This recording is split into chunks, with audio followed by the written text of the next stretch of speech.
Hello, my name is Fran Colors. Today I will be discussing autism spectrum disorder with you. Thank you so much for taking out the time to learn more about this low incidence disability. So to begin, I'm going to give you a definition of what autism spectrum disorder is.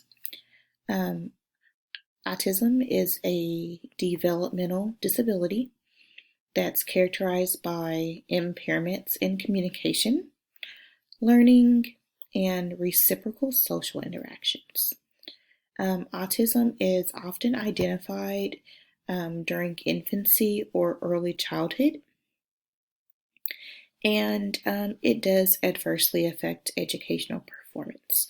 So that's something that's really important to know whenever you are working with an individual with autism. Research has found that it affects boys more often than girls. They're not sure why. And there are different forms of autism.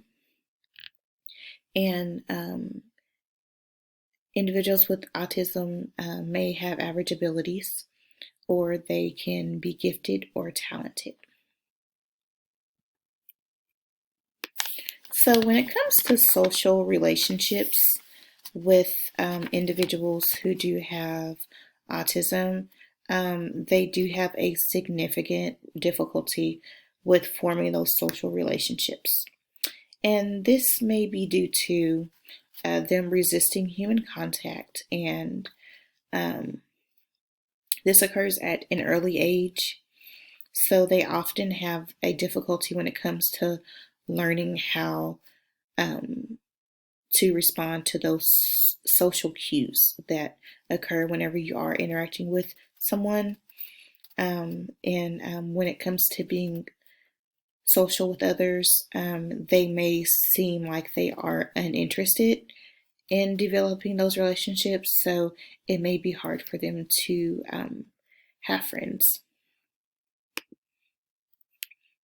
When it comes to communication, there are many challenges in communication, especially when responding to traditional verbal and nonverbal communication. This may be linked to a significantly delayed language development that occurs. So there will often be a struggle with language skills, and they may not be able to do something as a person without autism would think is simple, as having a conversation with another person. When an individual with autism is not able to express themselves the way that they want to verbally, they may have behaviors, and the behavior is going to be used in place of speech in order for them to get their needs across. They may often repeat what someone else has said instead of producing their own original communication, because they may not know what to say in that situation. So it's important to ensure that a strategy is made to ensure that there is a productive communication with an individual with autism. Students who have autism, or people who are not students, they have a very narrow range of interest. So if they are interested in something such as outer space, basketball, animals, or trains, or anything like that, they will be absorbed in exploration for hours. It's like they can't get away from it. They can't learn enough because they're just so fascinated by it. So when it comes to learning new things, they may often act like they're bored or uninterested, and that is just something that will have to be remembered whenever producing curriculum for those students. there may be times when they are uninterested and they may have those behaviors. It's important to find ways to limit those behaviors so that they are able to form those social interactions with other students in the classroom. So, once again, when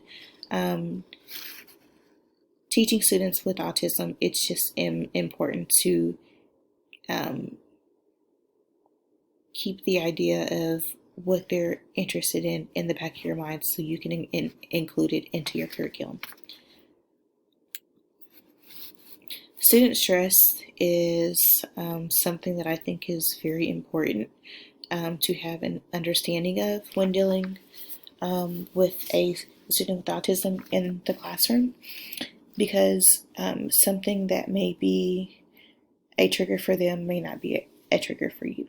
So they have a very low threshold when it comes to dealing with stress, and they often may respond to stress with anxiety. So something as simple as changing classroom seating can cause a lot of stress for someone with autism. Introducing something new into their daily routine can be very stressful for them. So that's something else that you have to remember.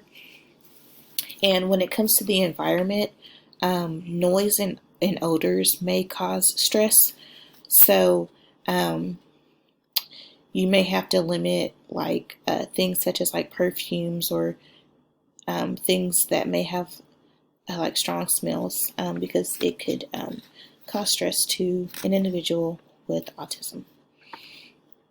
And whenever experiencing a stressful situation, an individual with autism, they may respond to that stress with a repetitive behavior.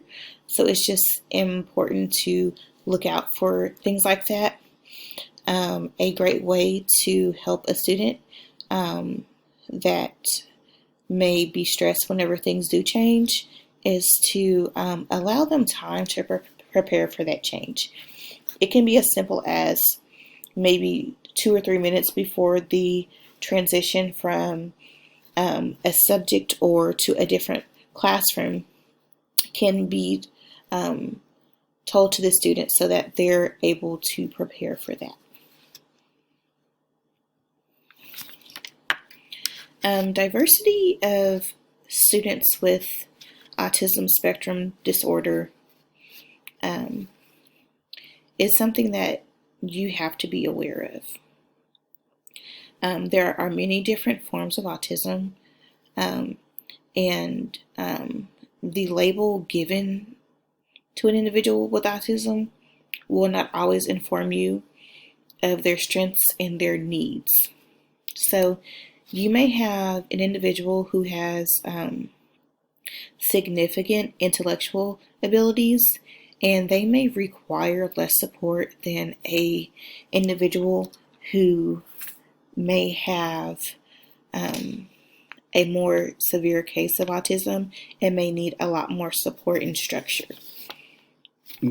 So when it comes to that, you have to keep in mind the difficulty with social interactions and them not wanting to make eye contact or not knowing how to appropriately use those facial expressions.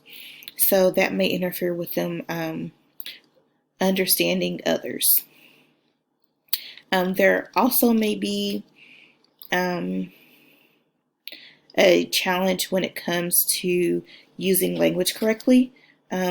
They may not know how to appropriately use first person, second person, or pronouns when speaking.